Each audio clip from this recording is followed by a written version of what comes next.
Hello, everyone.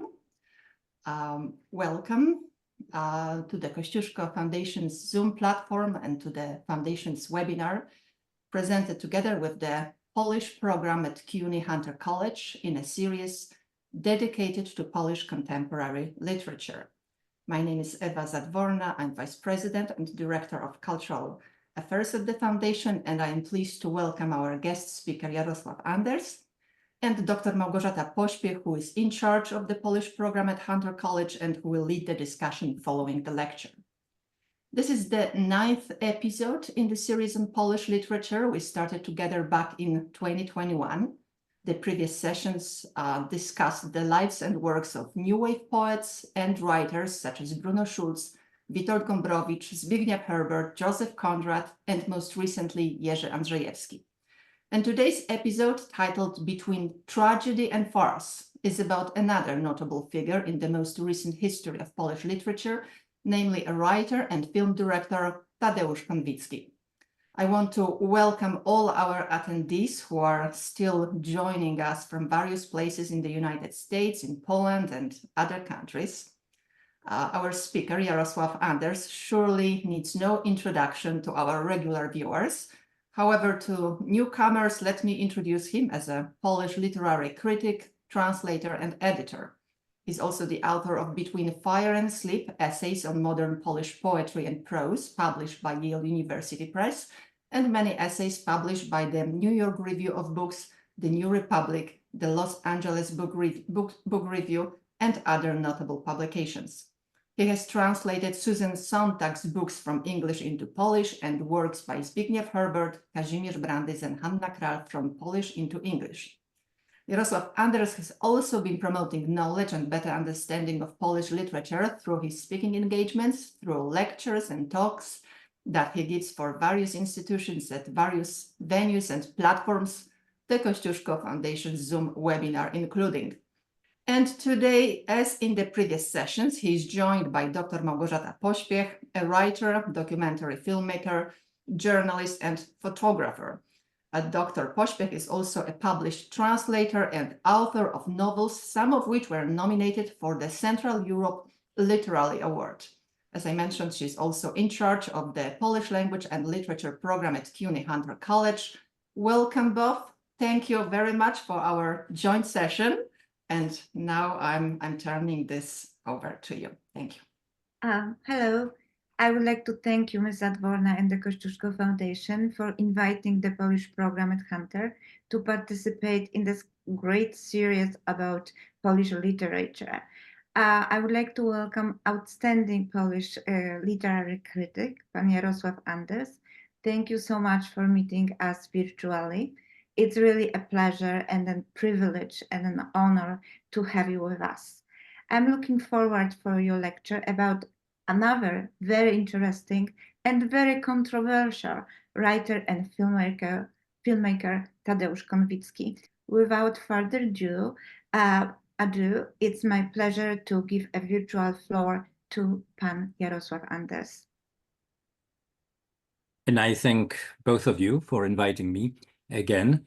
Tadeusz Konwicki is one of my favorite prose writers. In my view, one of the most original and innovative Polish prose writers. Also slightly under-recognized, I think, especially during his lifetime. His prose, both his fiction and his journals, we'll talk a bit about both, combine realism, fantasy, autobiography, self-invention, philosophical musings, and observations of daily life. He's using unusual narrative structures.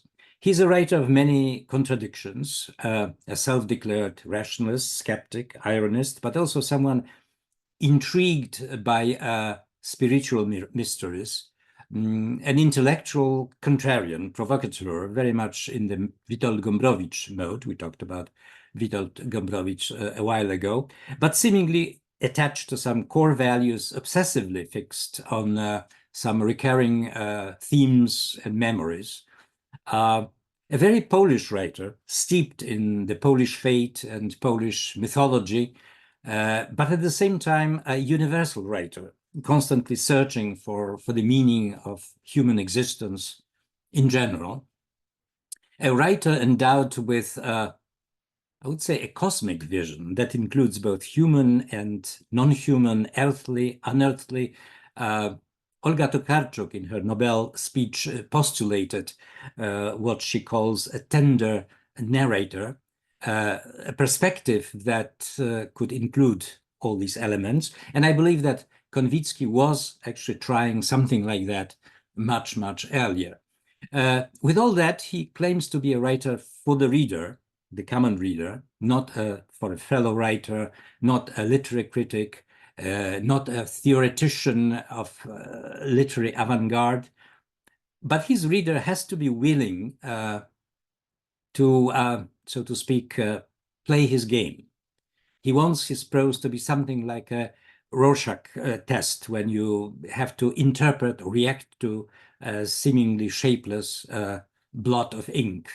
React with a fleeting smile, a shiver of terror, maybe nothing at all, which also is okay. So if you're willing and ready, let's begin. Let's begin at the beginning. That means at the certain moment in time and a point in space of his birth, both being tremendously important for his life and for his writing. Tadeusz Konwicki was born in 1926 in Nowa Wilejka, today Naujoy Wilnia, near Vilna, today Vilnius, the capital of Lithuania. In our series of talks about Polish literature, we often mention certain generations linked by historical experiences. One generation in particular stands out. It was a generation born in the 1920s. That was the generation of Zbigniew Herbert, Tadeusz Różewicz, Wisława Szymborska, Miron Białoszewski, and several others. They received their early education, primary education, in pre-war Poland. They were very young, in their teens, when the war broke out. They were growing up, witnessing the unspeakable horrors of the war, and then faced a completely new, unexpected reality of the Soviet-dominated post-war Poland. Konwicki was a member of this generation, although probably on the younger end. He was 13. He was only 13 when Poland was attacked by Nazi Germany and by Soviet Russia. The place of his birth and childhood, the Vilna region, is also very important. It is a bit touchy subject too. If some Lithuanian friends are listening, they may be a little irked by this constant Polish evocations of the Polish Vilna. Today, these evocations, for the most part, have nothing to do with any revanchism, any territorial claims. They are mostly historical, sentimental, due to the fact that today's Vilnius did play an important role in Polish history and Polish culture. It was the capital of the Grand Duchy of Lithuania, which for centuries was united with the Kingdom of Poland. It was predominantly Polish-speaking and an important center of scholarship and literature, from the times, even before the times of Adam Mickiewicz, all the way to the times of Czesław Miłosz and Tadeusz Konwicki. The scholarship and literature was also, again, predominantly in the Polish language, and Poland claims it as its own, although the ethnicity of the main figures was often Lithuanian or Belarusian or mixed, including Adam Mickiewicz and Czesław Miłosz. Konwicki also often speculated about his own ethnicity. In 1987, he wrote a novel, Bohin, Bohin Manor in English, in which he speculates about whose grandfather might have been. The region was also somehow magical, supernatural for its residents. Because of its mixed, multi-ethnic population, the mixture of languages, faiths, traditions, The vast valley, he will write much later, Konwicki will write much later, the confluence of the legendary Wilia River and her little daughter, Wilenka, was a sort of declivity in the biological computer. No doubt that some common consciousness, a strange bank of memories with deposits from various cultures, customs, and religions, and from still present paganism, gathered and thickened in this dale surrounded by oak woods.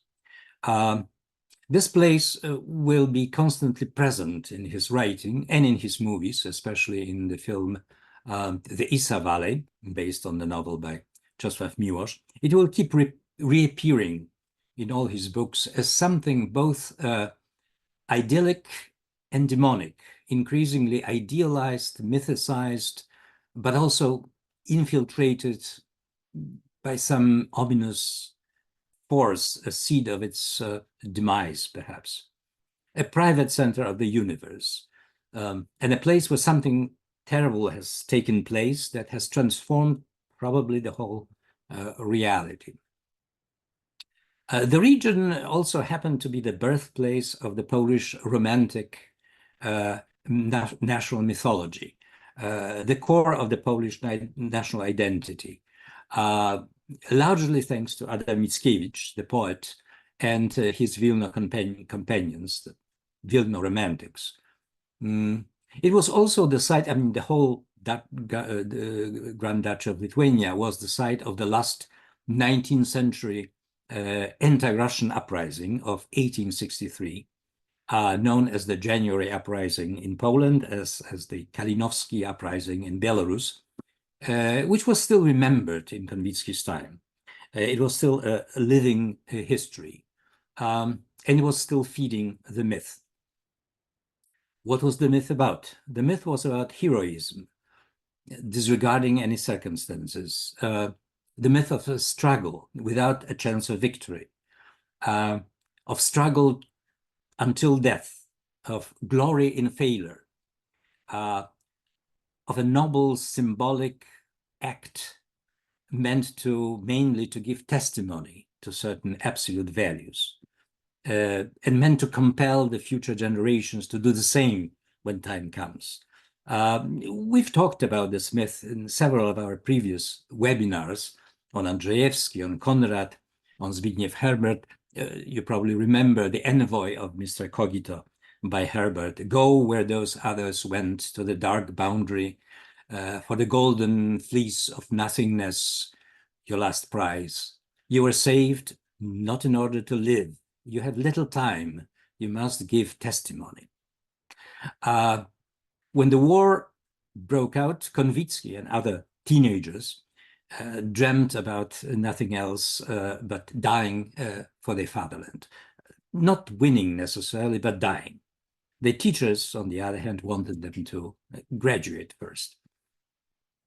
The myth was born there, in this region, and that is where it died, for Konwicki at least, and at least for a certain period of time. It died right in front of his eyes because of the war and the Soviet takeover. Perhaps it's better to say that it started to die, to decompose in a long, painful, prolonged agony that is one of the themes of Konwicki's writing. All this happened a bit later. In the meantime, the idealistic, romantic boy of 18 joined the Home Army in 1944 during the Vilno uprising, which, like the better known Warsaw uprising a few months later, was supposed to liberate the city and establish Polish authority before the coming of the Red Army. Vilno was actually liberated, and it was liberated in cooperation between the Home Army and the Soviets. But right afterwards, after the victory, the Home Army units were disarmed by the Red Army. Their commanders were arrested. Konwicki's unit was dissolved. Later, it was suddenly called back to service by its upper commanders. this time in the war against the Soviets. The struggle consisted mainly of what was used to be called chodzenie, walking, moving from place to place in order to avoid roundups, sometimes getting into skirmishes with smaller enemy units, requisitions, that means taking supplies, often at gunpoint, from local farmers, local estates, attacks on civilians considered to be collaborators, executions of captured enemies, and losing their own comrades in arms, one after another.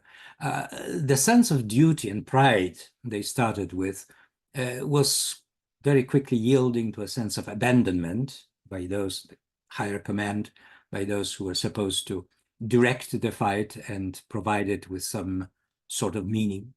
In Konwicki's telling, partisan warfare, especially in this anti-Soviet phase that lasted several months, about 6 months, was horrific. Isolation, chaos, increasing desperation and brutality on all sides. It was a war of marauders, enforcers, executioners. That's how he'll describe it in one of his interviews many years later. This war, he says, weighed on him like a terrible sin that he was never able to atone for. He wrote a novel about it called Roisty, from Lithuanian word raistas, which means marshland, swamps, a symbolic title because we see a tiny partisan unit sinking deeper and deeper in the swamp. Konwicki wrote this book, that's an interesting detail, more or less at the same time that Jerzy Andrzejewski wrote Ashes and Diamonds, about which we talked last time. Both novels tell about the futility of anti-communist resistance. Of the two, I would say that Konwicki's is much more hopeless, bleak, angry. It would appear that communist authorities would gladly use it in their propaganda, but they didn't like it, and they prevented its publication. Perhaps they thought that one book on the sensitive subject of anti-communist resistance was enough. Roisty was published later in 1956 during this brief period of relative political relaxation. For Konwicki, it seems the war experience was exceptionally devastating, hollowing spiritually. All kinds of discipline, of all hierarchies, taboos, sanctities were ground to dust and trodden into the patient soil, he says in one of his journals. It was, he says, a negation of 4,000 years of civilization. In Roisty and some other books, we constantly meet young people sitting somewhere in the forest, freezing in some dugout, and talking about the future, saying that something must be radically changed. After the war, their generation will have to build a totally new, better world, although they cannot imagine how exactly this new world would look. So having walked through the Lithuanian forest for months, having lost much of his detachment, Konwicki and some of his comrades in arms crossed into Poland. Lithuania was already Soviet Lithuania, part of the Soviet Union.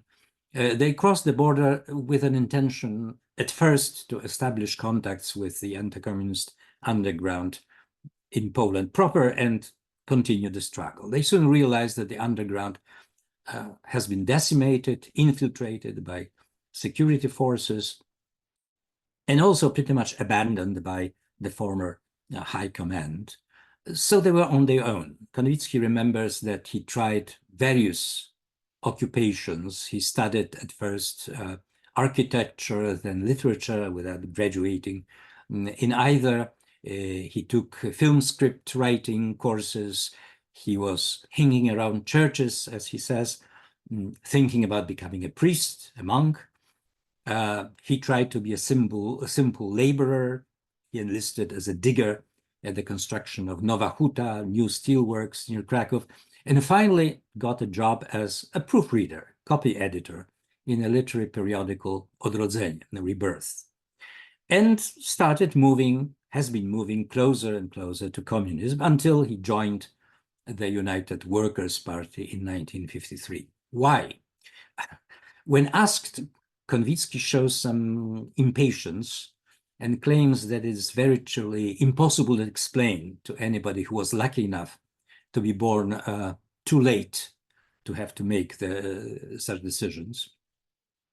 But he tries to give answers.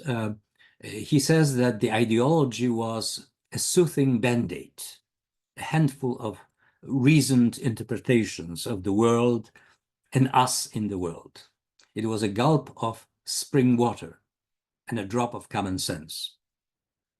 On the other hand, in the same book, he calls it a case of fanaticism, a mental fog, an unconscious instinct of aggression. He says that, he's not trying to excuse himself. He takes the blame. He says, I did terrible things. We all did terrible things. If you want me to apologize, I apologize. But that's as much as you can get out of me about this period of his life.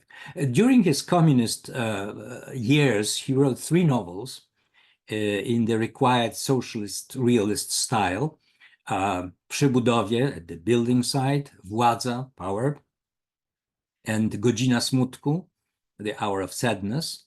And in those novels, of course, the party is always right, always ready to solve any problems, including the protagonist's personal problems like marital infidelity, which is the subject of the hour of sadness.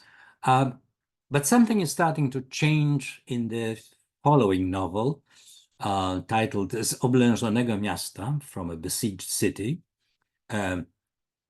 published in 1956, but probably written earlier. We see the first signs of his doubts, his hesitations about the communist reality. It is a story of a man who decides to leave Poland, to emigrate, and who explains his motives to an immigration official. It's not certain, it's not absolutely sure whether this decision was the right one, whether he'll be happy in emigration, probably not. But the author does not at least condemn him outright, does not call him a traitor. There is still a kind of defense of the communist ideal, but the communist reality, the reality of real socialism, as was called at that time, is shown as oppressive, intruding into every aspect of the main hero's life. The novel was published, as I say, in 1956, but Konwicki was still a party member, and he was very severely criticized by the party for this book. The late 1950s were years of gradual and then explosive de-Stalinization.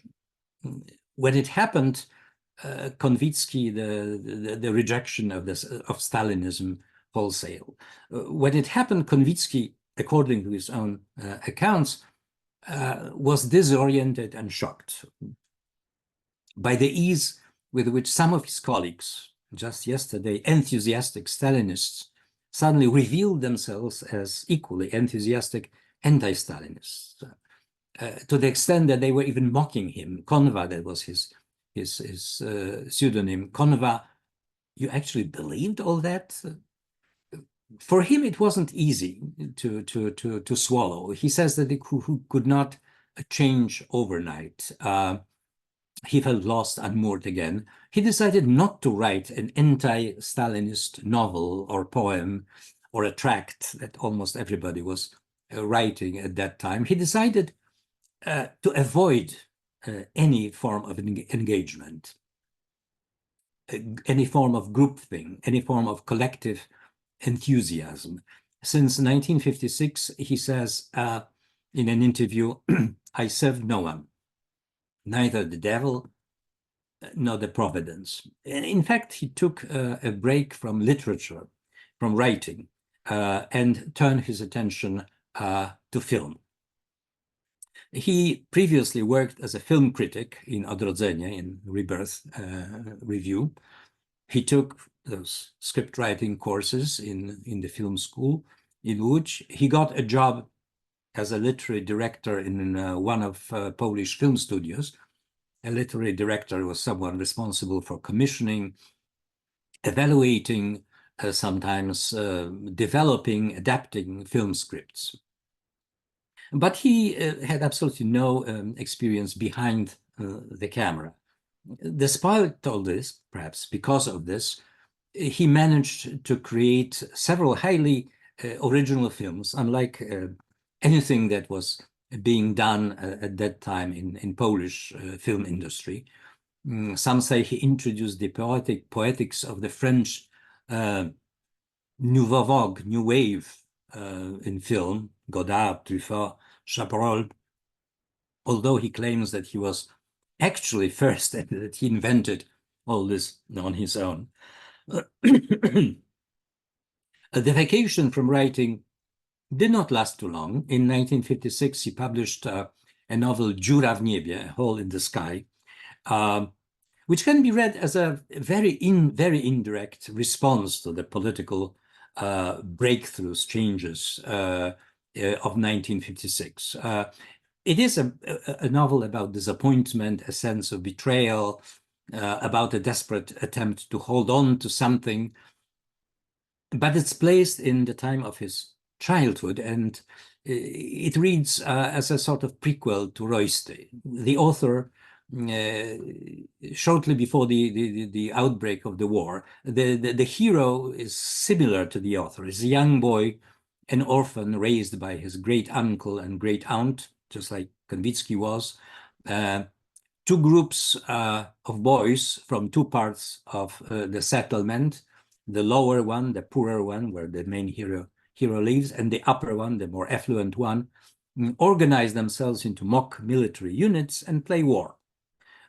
It is a game, but they fight for real, they hurt each other for real, and the game seems to be the essence of their lives, more important than anything else. They are really fanatical about it.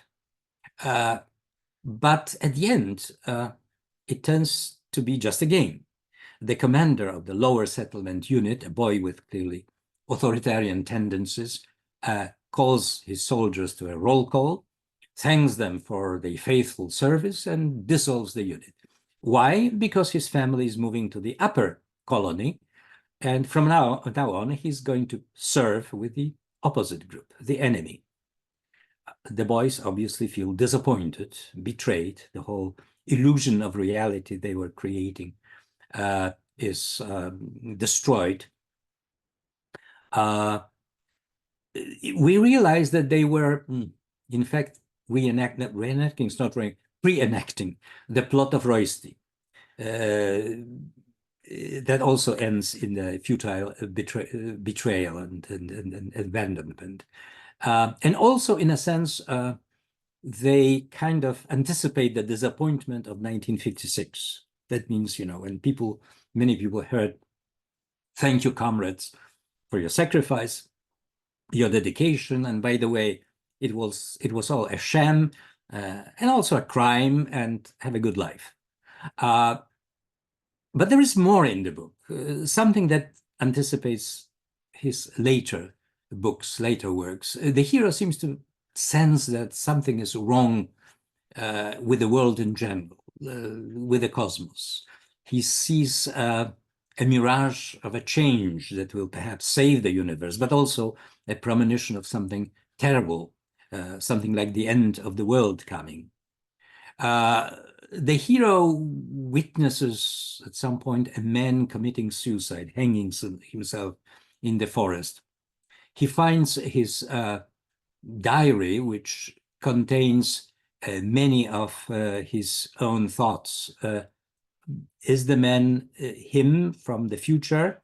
As the hero grows up, leaves the childhood, he starts to realize the nature of human condition in general is quite terrifying. So what in this world can give one hope? Traditional religion gives very little reprieve. Perhaps love. The young hero is madly in love in a girl from a rich family, one of his schoolmates who seems to give him some hope and then rejects him. In every novel by Konwicki, there is such love or memory of love or a phantom of love that seems to offer some form of transcendence, liberation, the last chance not to give up entirely, but which has no chance of survival in this world. As Maria Janjon, Professor Janjon, an expert on Polish Romanticism, wrote that in Konwicki's novel, love is risk, bliss, narcotic. It pulses with a magical energy, transforms a reality beyond recognition. How about now? I think now is much better. Better, okay. Much better. So okay. fingers Sorry, crossed. I apologize to everybody. No problem, things happen. I'm doing it from upstairs, and the connection is a little bit weak. The computer is better, but elections. Let me find the place where I stopped. Okay. Sorry. More. Okay. Okay, so let's talk about Konwicki's next novel, Sennik Współczesny, a dream book for our time. It's available in English. It was published in Poland in 1963. It was a breakthrough for the author and for Polish fiction in general. It is probably his best novel and has become deservedly a Polish modern classic. First of all, the author introduces a hero of ambiguous existential status, someone without history or with several histories, or the histories kind of mix and explode, change in the middle. He is burdened for some terrible recollections, as always, and a sense of guilt. He is everyone and no one, alone and part of the gray crowd. Is he even real? We ask whether he is real. Does he exist in the way fictitious characters exist in realistic novels? Or is he somebody's projection, a ghost, a figment of collective subconsciousness? The title, a dream book, suggests that the action of the novel may indeed take place in a dream or in the subconscious. I hope we are all present, right? Can you confirm that you... Yes, we are present. We can see you. We can hear you. All is good. Thank you. Good. Okay. All right. The hero wakes up, revives from what everybody gathered around him tells him was his suicide attempt. He's immediately seized by dread, some sediments of recollections full of terror, nocturnal fears, dreads of conscience enveloped me with clammy stuffiness. That's the thinking of the hero. Perhaps he actually died or is dying, or what we see are the fragments of his dying consciousness. The setting of the story takes shape very slowly, piece by piece. We learn that he's a part of a team that is building a railroad somewhere in Poland.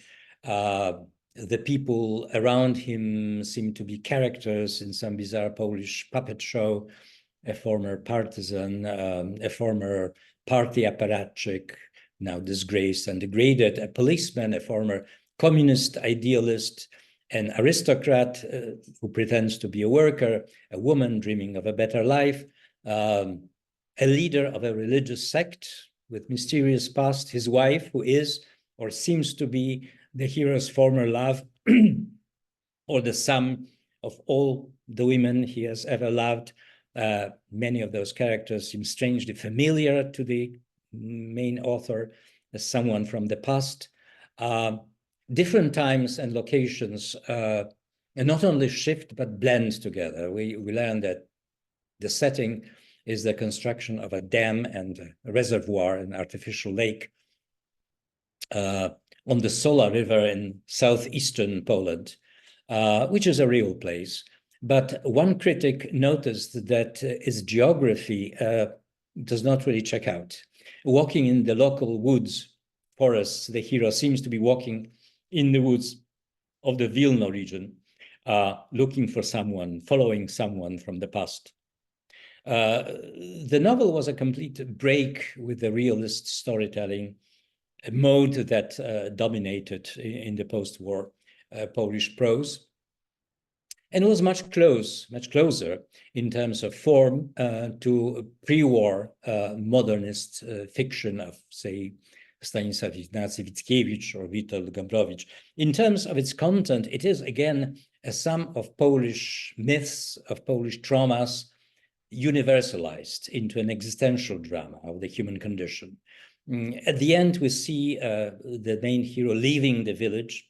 We don't know where he was leaving to, and hoping that he will finally wake up from the stifling dream of remembrances, nightmares, premonitions, and will return to the normal world of normal everyday sorrows. This novel was the beginning of a whole series of similarly constructed novels with ambiguous central heroes and actions shifting sometimes imperceptibly between different times, between reality, fantasy, memory, and dream. W niebo wstąpienie, Ascension, the next novel, 1967, in which protagonist wakes up under one of Warsaw bridges with a face covered with a newspaper and a huge wound in his skull, and no memory of who he is, except that he's tormented again by some indefinite anxiety or fear. He starts an all-night drunken peregrinations through Warsaw of the 60s, the decade of political and cultural letdown after the brief opening of the late 50s. Not as oppressive as Stalinist years, but totally dispirited, stifling, marked by resignation, by tedium. And again, he meets a whole gallery of characters, some apparently based on real people, writers, artists, visiting emigres, criminals, prostitutes, common drunks, foreigners who came to Poland and cannot leave because they kind of went native. Gradually, it becomes obvious that the main hero is actually dead.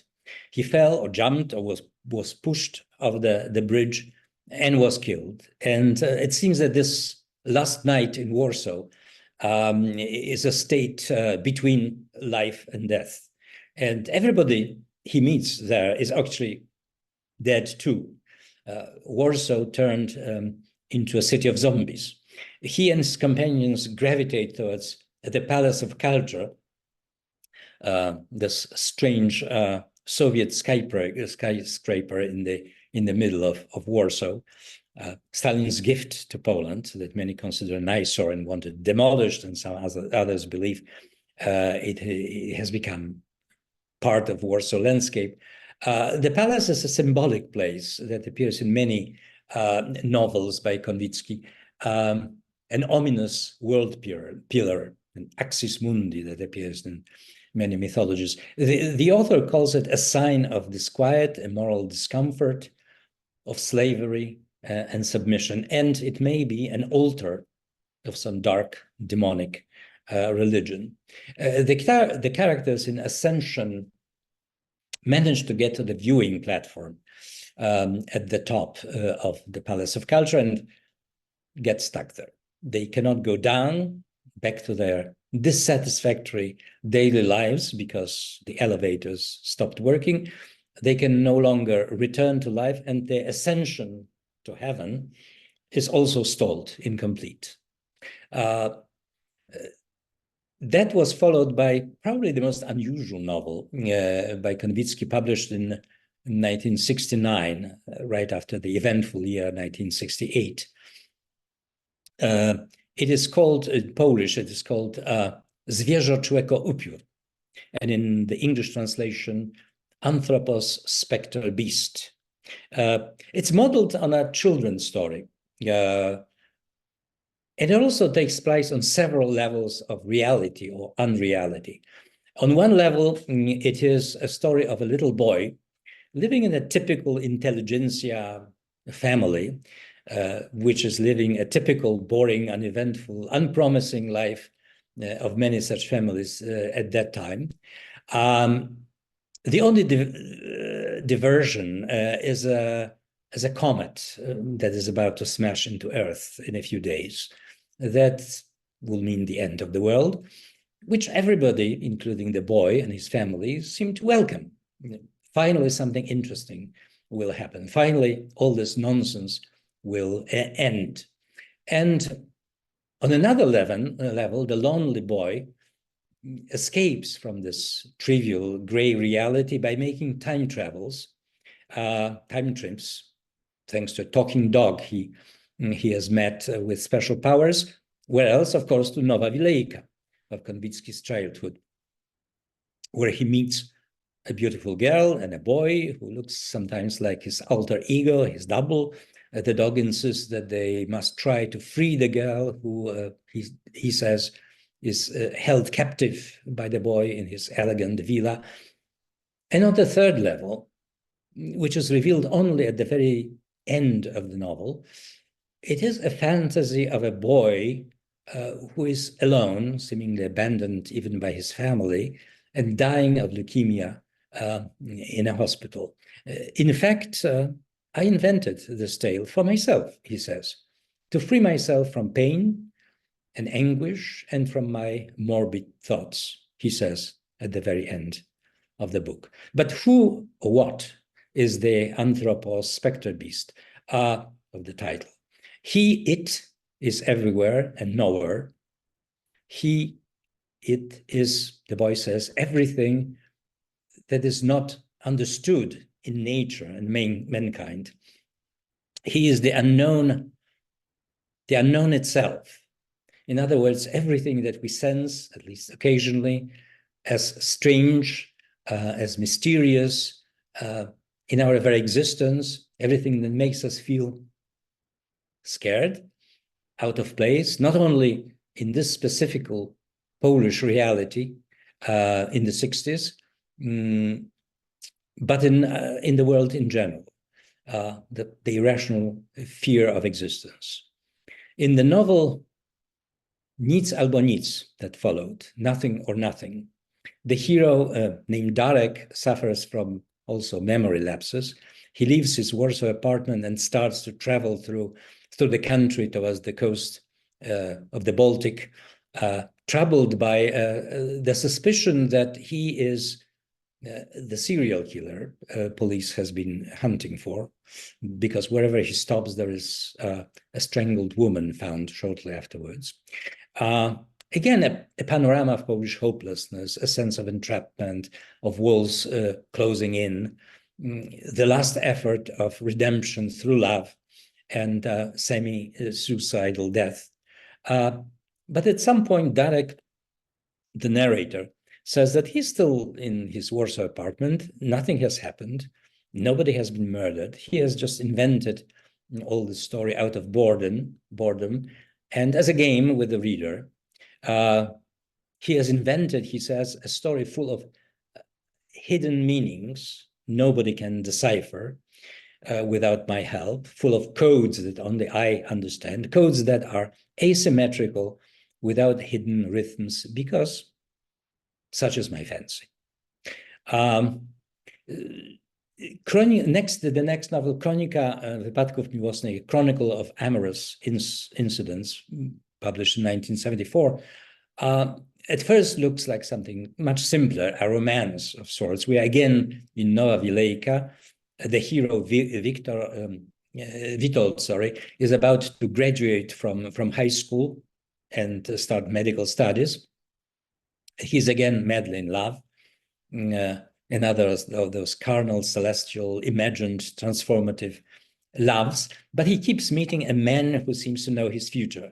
It is 1939, and the war is about to break out.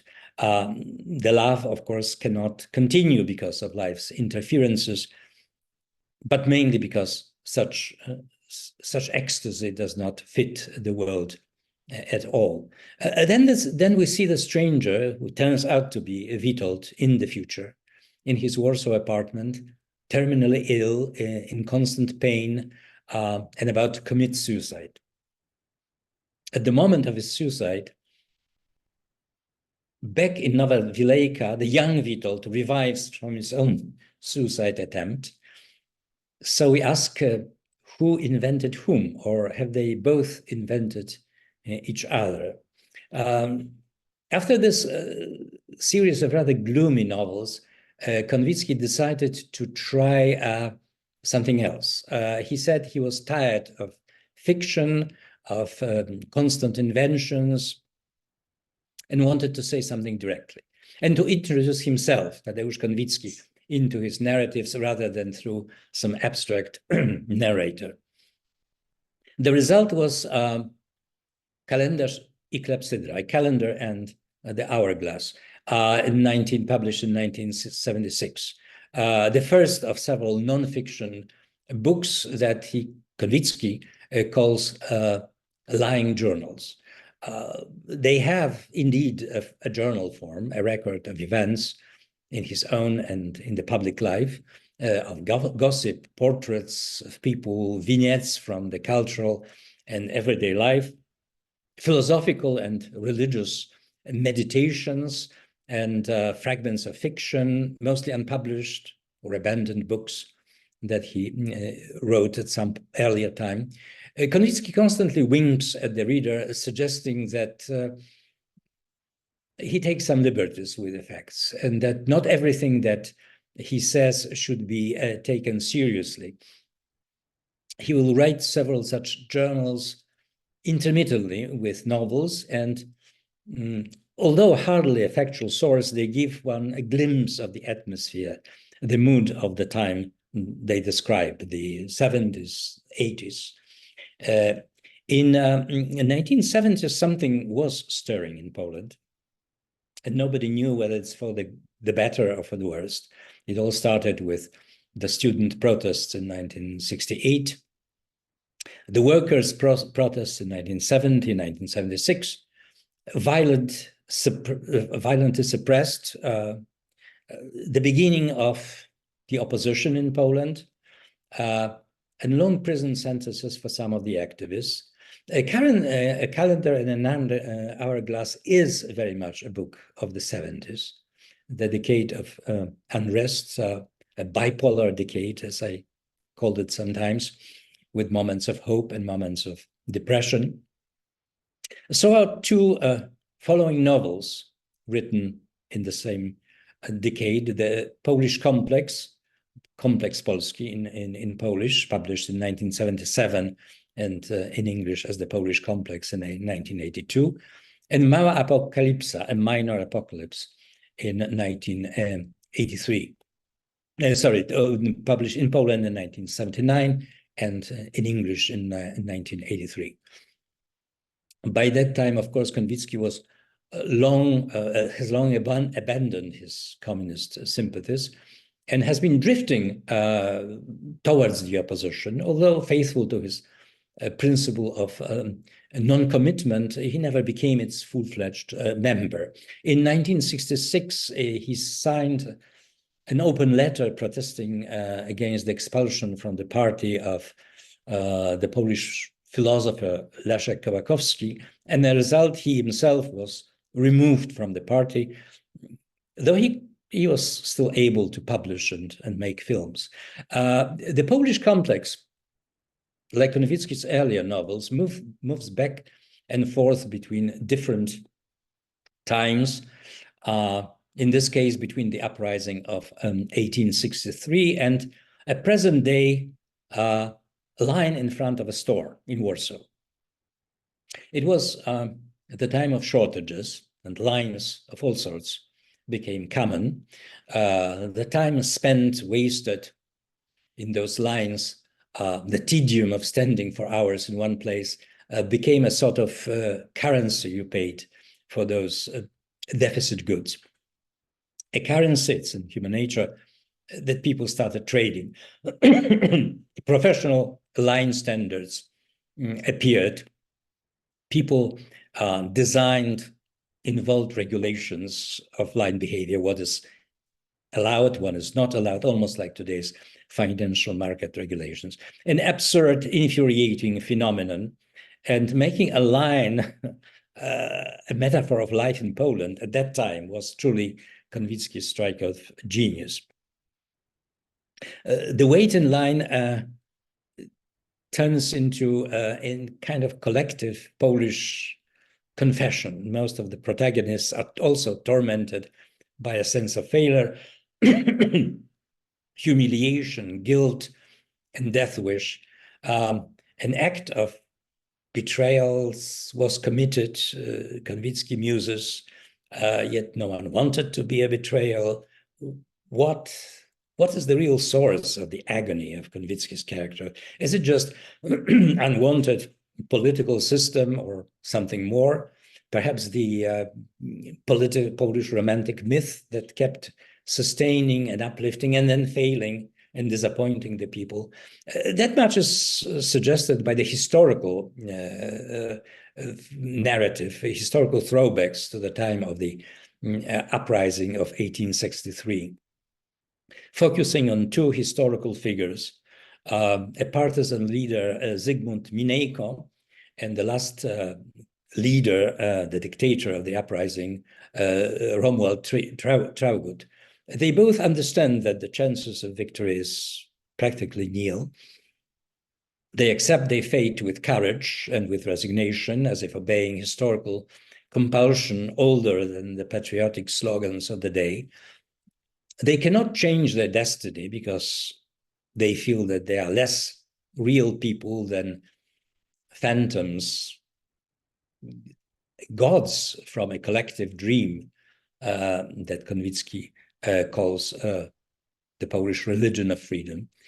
Religion created exactly by helpless, crushed, debased people like those standing in the line in Warsaw. Polish Complex could not be, of course, published officially. It was Konwicki's first work published in the so-called second circuit, that means in one of the clandestine, independent, that means illegal publishing operation. So was the next one, A Minor Apocalypse, a futuristic tragic farce, and that was published in 1979 in Poland. The place looks very much like Warsaw. The time is indefinite future. The clocks and calendars no longer work. They were in fact banned by the totalitarian authorities. The world is falling apart, both physically and morally. People have adapted to this subhuman condition pretty well. They are forced to celebrate Poland becoming officially a full-fledged Soviet Republic, becoming a part of the Soviet Union.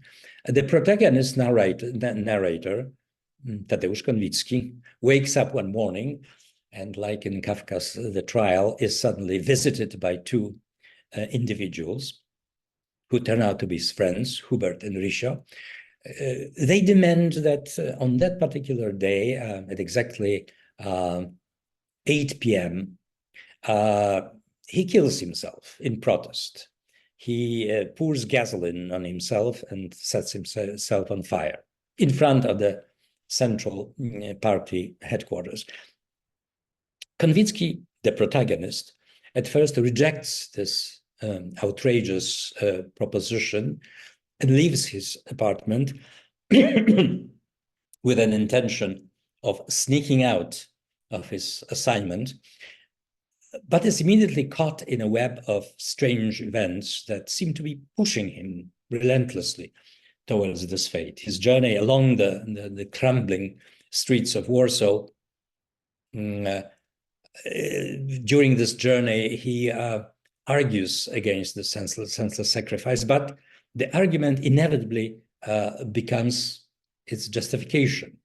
In the end, we see him climbing the steps of the Palace of Culture again, since the place of the self-immolation has been changed, with a can of gasoline and a box of precious Swedish matches. Swedish because Polish apparently weren't reliable enough. So the Palace of Culture literally becomes the sacrificial altar for the hero. The novel created a stir, not because of its political boldness, that too, but mainly because the author seemed to portray the venerated Polish opposition as almost equally manipulative and hypocritical as the regime. You are the secretion of this system, he invades at some point, a rib from the body of this tyranny. He compares them to the heroes of Dostoevsky's Biesy, in English, devils, the devils or demons or the possessed, in different translations, in which a group of revolutionists compels one of their own to commit suicide for the cause. A Minor Apocalypse was even read as a roman clé, portraying in finely disguised way well-known figures from the official as well as oppositional culture and politics. But the book is a farce, a tragedy as farce, in which the dead serious, solemn opposition with the quite deserved sense of historic mission also had to be presented farcically. And some perhaps people in the opposition actually appreciated this new take.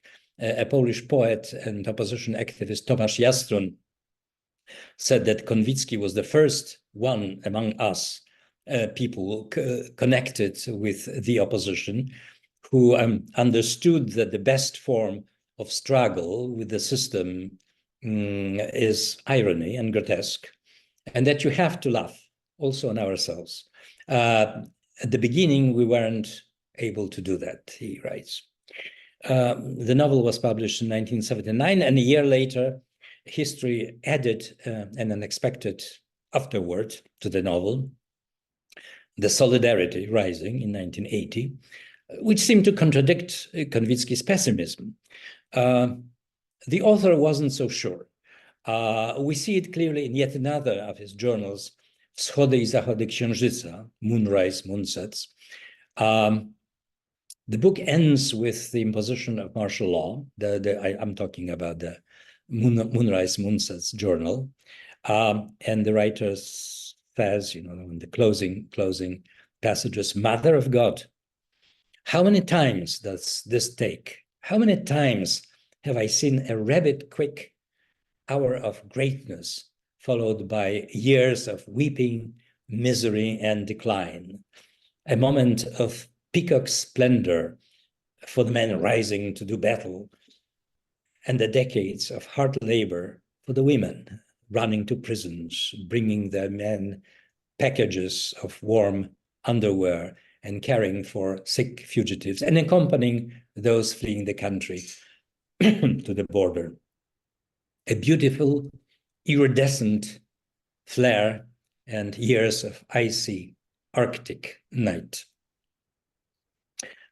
This is what Konwicki's next novel, Rzeka podziemna, podziemne ptaki, Underground River, Underground Birds, published in 1984, also in the underground, is about. The hero, known only as the Seventh, a printer for underground presses, escapes what he believes an imminent arrest, and carrying a bag of rather lame protest poetry, follows his novelistic predecessors on the long wandering through occupied Warsaw, occupied this time, but Poland's own army.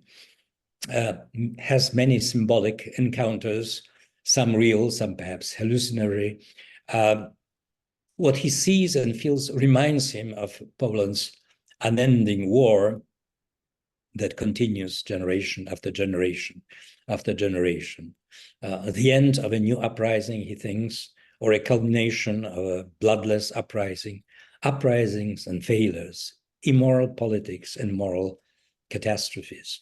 The narrative is again interrupted by flashbacks to Konwicki's childhood and war, and the frustrated dreams of a better world. And as if it were just another nightmare, he returns at the end to his home. It turns out that the police were never really looking for him. To his everyday sorrow, to his tragically unhappy marriage, the real prison for both him and his wife. In the second half of the 1980s, still before the end of communism, but at the time when cultural restrictions were slightly relaxed, Konwicki published in 1987 the novel Bohin, I mentioned it earlier, the one in which he tries to reconstruct or create it or recreate his ambiguous genealogy. And already after the fall of communism in 1992, he published one more novel called Czytadło, which can be translated as page turner or even pulp fiction. It is an attempt, not entirely successful, I think, to grasp the essence of the post-communist times that appear in the novel to Konwicki as noise, as chatter, as everybody trying to talk at once, and the apparent adoration of the symbols of Polish past leads to the even deeper trivialization. Konwicki said once that in his writing, you can see that he's writing actually one and the same novel, returning again and again to the same motifs, themes, even reusing the same scenes and situations. In fact, when we look at them as a continuum, and even include some of Konwicki's films, we see striking similarities. It is probably safe to assume that they all take place not in the real world, but in a mental space, in dreams, recollections, subconscious, or this particular state between waking and dream, or between life and death. They all have shifting locations and temporal planes. They all have an ambiguous, indefinite protagonist who may or may not be real or alive.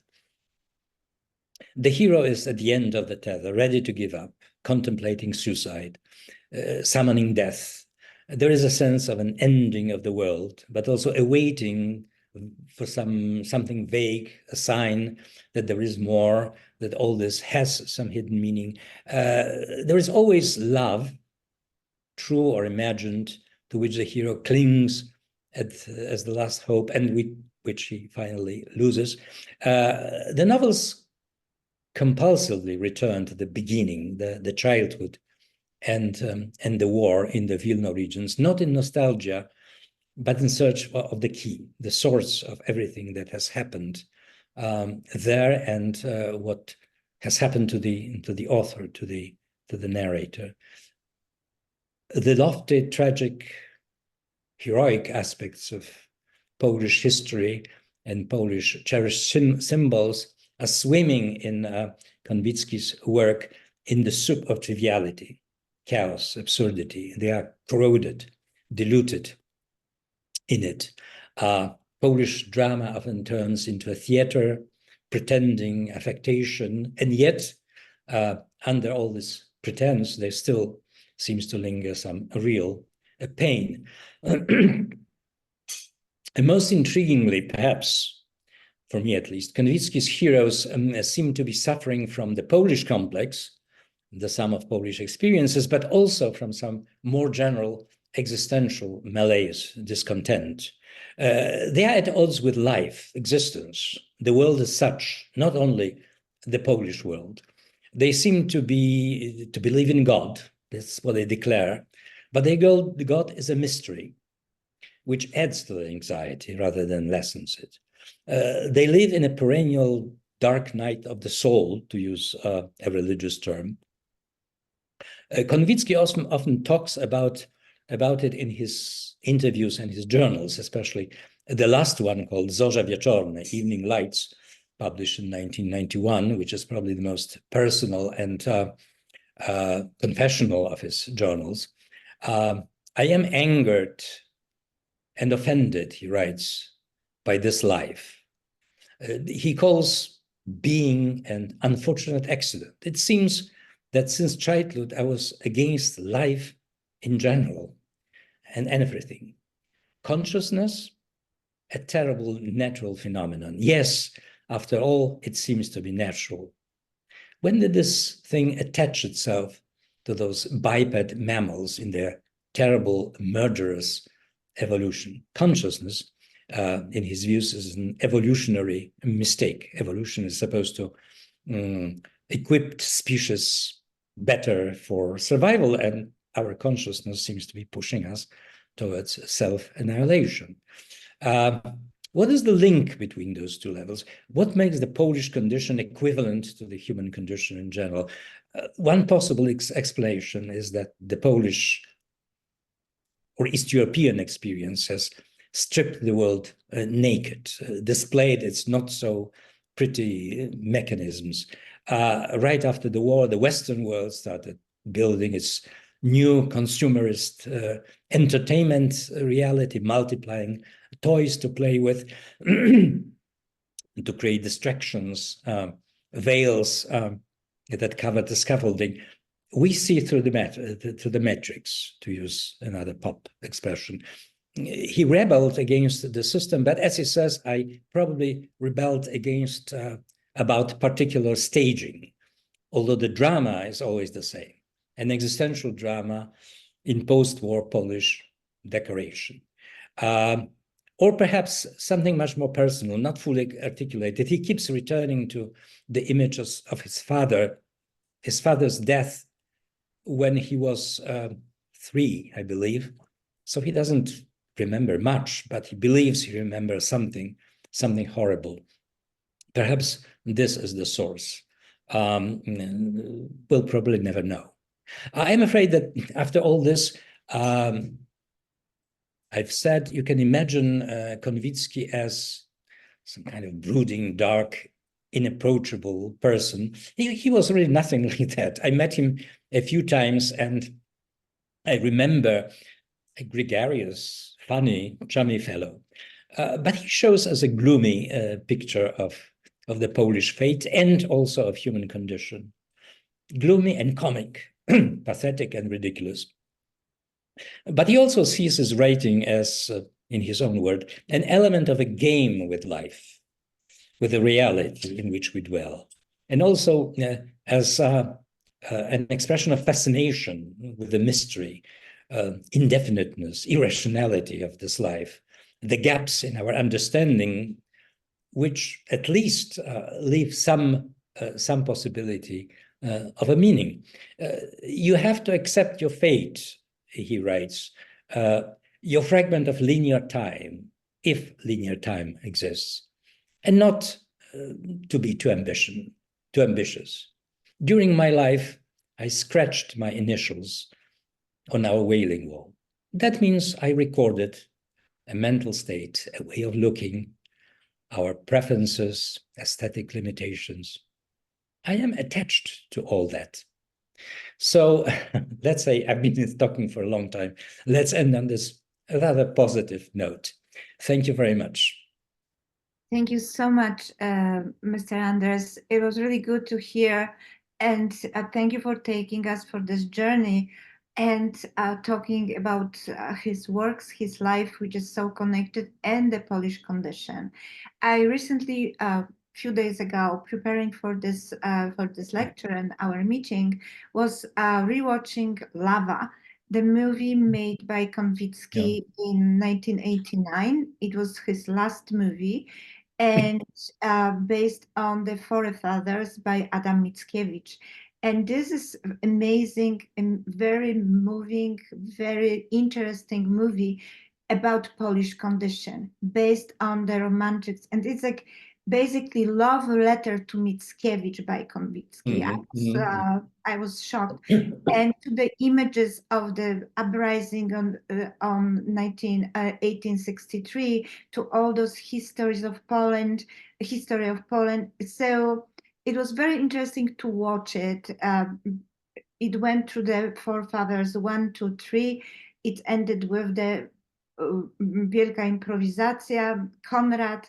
So in those lectures, 9 lectures dedicated to modern Polish literature, it shows how the Polish identity was created and based on Mickiewicz works, and how then the writers after him, or poets, they were actually in opposition, or they use grotesque or ironic tools to talk about it, but it's the main topic basically of Polish literature. So can we talk about it? How do you see impact of Mickiewicz forefathers on creation of literary image of Polish condition or Polish identity? Fascinating question. Yes, of course. Konwicki took a lot from Mickiewicz in the positive and negative sense. You know, when you look Lava, you see how many images that he put there in appear also in his books. The whole concept of this life existence between life and death, you know, which is what Forefathers part 2 is about. And part 3 is the Dresden Forefathers, as they is sometimes called, is yes, the source of the myth. You know, when Gustav, the unhappy lover, turns into Cordian, the fighter who is willing to sacrifice himself, this time on the altar of patriotism. Yes, I think Mickiewicz was crucial, Mickiewicz and other romantics, to the creation of this myth, which is a huge object in Polish culture that nobody can bypass, nobody can circumvent. You have to face it. You have to fight with it, struggle with it, and so does Konwicki, and so does much of Polish literature, actually. In Konwicki, we see, I mean, this myth is constantly coming and going. It is constantly being rejected as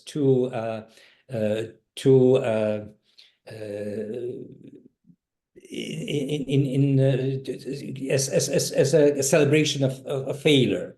It is born of failure, of helplessness, in a sense. You know, there is something of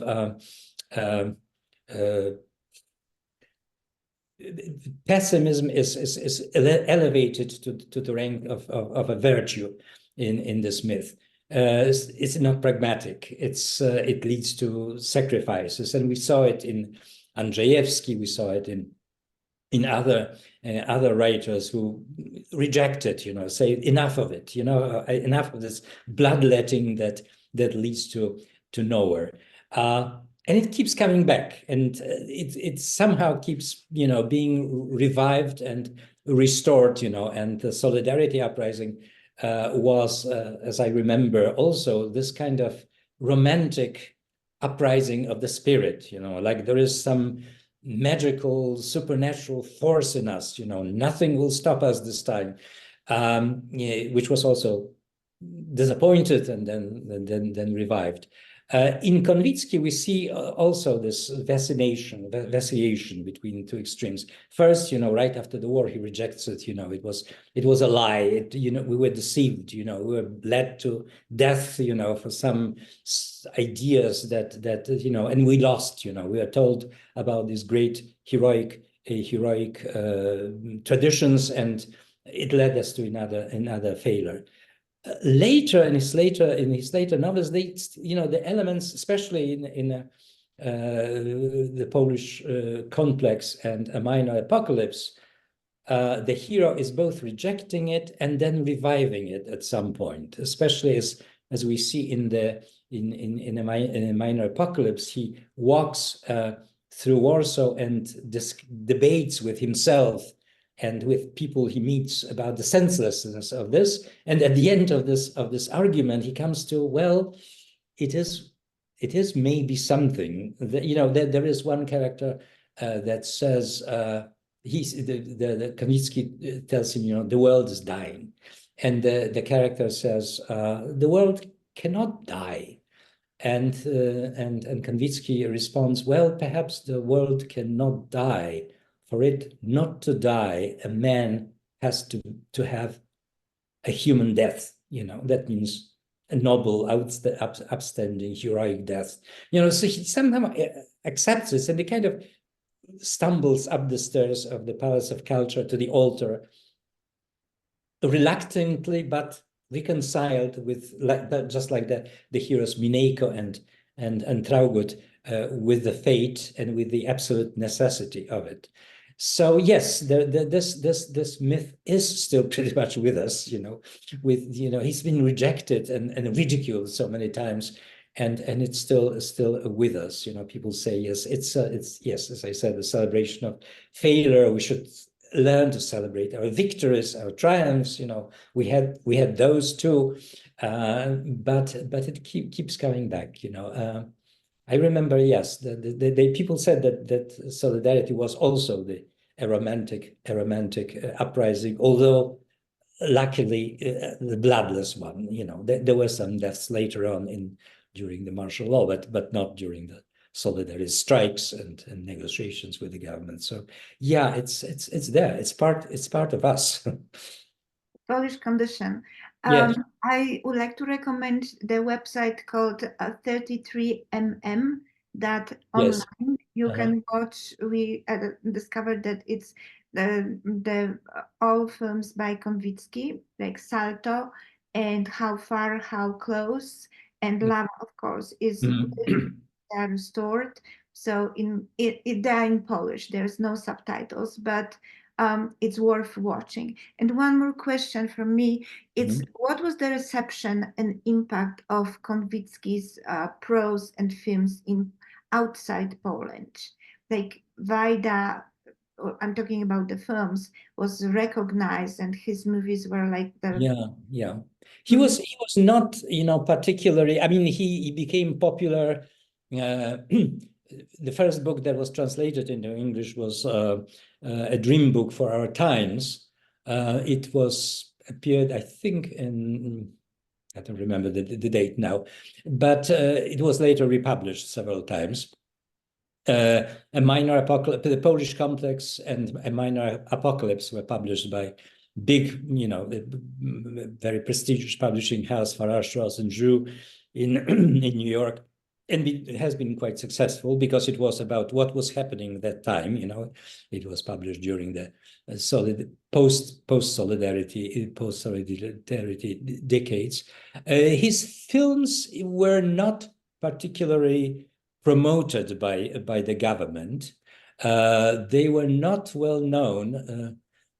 They did. I remember won some awards on independent movie festivals or something like that, but they were not really known in the West, as far as I know. I may be mistaken, but I haven't seen any residents here in the United States. I haven't met anybody who watched Konwicki and say, "Wow, his films." Since the very beginning, he was not really, even in his party years. He was not one of those poster boys that the government wanted to be proud of and show to the world, So he was always somehow in the background. When he started publishing in the underground, he became famous in the West, but he was totally isolated in Poland.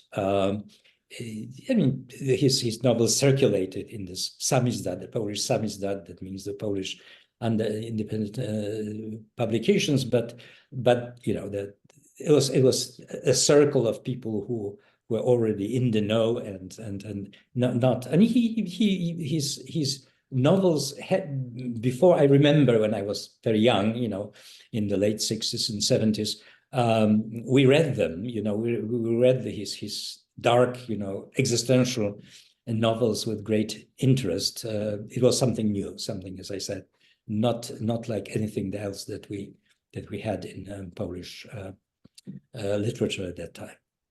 Yeah, we can say the same about the movies. He really used film expression totally different. So we have several questions. Pan Mariusz Koczejowski, did I catch a hint that he wrote poetry as well? I'm just searching. Yeah, Mariusz Koczejowski is my good friend from London. I don't. There is some poetry in his novels, but it's almost deliberately awkward poetry.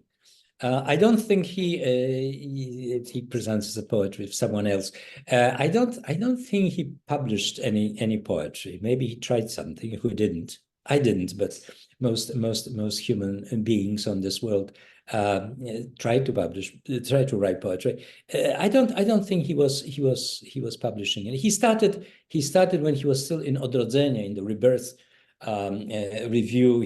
They told him, write something. I mean, he was a corrector. He was a proofreader, a copywriter, a copy editor, and says, well, write something. So he started writing some stories, and that was the beginning. He never thought about himself as poet, at least as far as I know. Thank you. Professor Anna Freilich-Zając, why at a certain point he moved from having coffee from Czytelnik to Nowy Świat? Yes. Why? Why?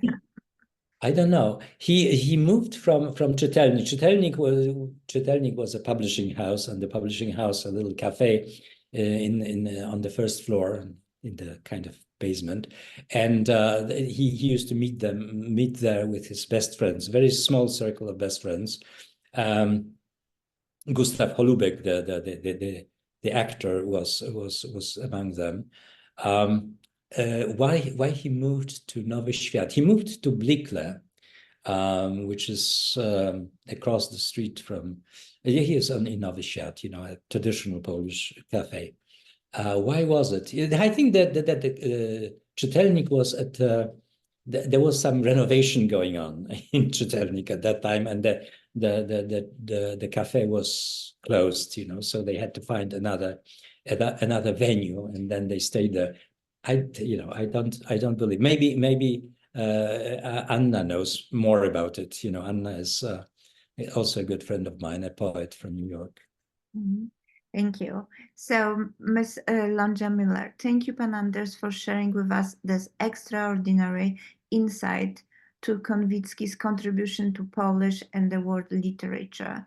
You are a treasure. Thank you, Dr. Pośpiech, for your vision in support of Polish literature and films.